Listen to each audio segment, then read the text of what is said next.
বাসার সবাই বেশ অস্থির হয়ে যায়। কিছুই বুঝে উঠতে পারছিল না কেউ কি হয়েছে মেয়েটার। তারপর সবাই মিলে তাকে হাসপাতালে নিয়ে গেল।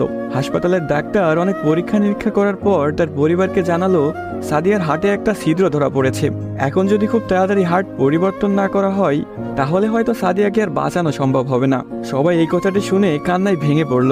সাদিয়ার মা বাবা কিছুতেই মেনে নিতে পারছিল না।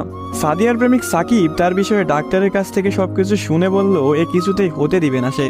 তারপর সাকিব মেয়েটির রুমে গেল, দেখলো তার ভালোবাসার মানুষটি বিছানায় শুয়ে আছে। সাকিবের কাছে যেতেই মেয়েটি বলল, সাকিব আমি মনে হয় আর বাঁচবো না। সাদিয়ার চোখের পানি মুছে দিয়ে সাকিব বলল, কে বলেছে তুমি বাঁচবে না? তুমি খুব শীঘ্রই ভালো হয়ে যাবে। মেয়েটি বলল, তুমি কি করে জানলে? ডাক্তার তো বলেছে আমার হার্টে একটা ছিদ্র ধরা পড়েছে আর আমাকে বাঁচানো সম্ভব না। ধুর পাগলি, তোমার কিছুই হবে না, দেখো তুমি ভালো হয়ে যাবে।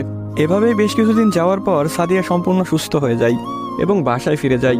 বাড়িতে ফিরে এসে সাকিবকে খুঁজতে থাকে, না পেয়ে সাকিবের বাড়ি চলে যায়। সাকিবের বাড়িতে কেউ নেই। অবশেষে সাকিবের ছোট বোনের দেখা পেল সাদিয়া।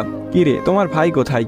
সাকিবের বোন কোনো কথা না বলে হাতের ইশারা করে সাকিবের রুমটা দেখিয়ে বলে উঠল, টেবিলের উপরে আপনার জন্য একটা চিরকুট রাখা আছে। সাদিয়া কথাটি শুনে রুমে গিয়ে চিরকুট হাতে নিয়ে পড়তে শুরু করলো।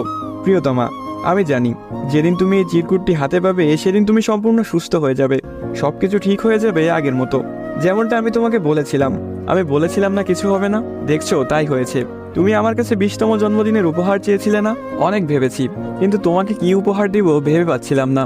তোমার অসুস্থতার কথা যখন ডাক্তারের কাছ থেকে শুনলাম, যখন বললো একটা হার্ট খুঁজতেছিল, তখন মনে হলো তোমার জন্য এর চাইতে ভালো কোনো উপহার হয় না। আমার হার্টটাই ছিল তোমার জন্য শ্রেষ্ঠ উপহার, যা আমি তোমাকে দিয়ে গেলাম। মন খারাপ করো না, আমি আকাশের ওই উপর থেকে তোমাকে সব সময় দেখব।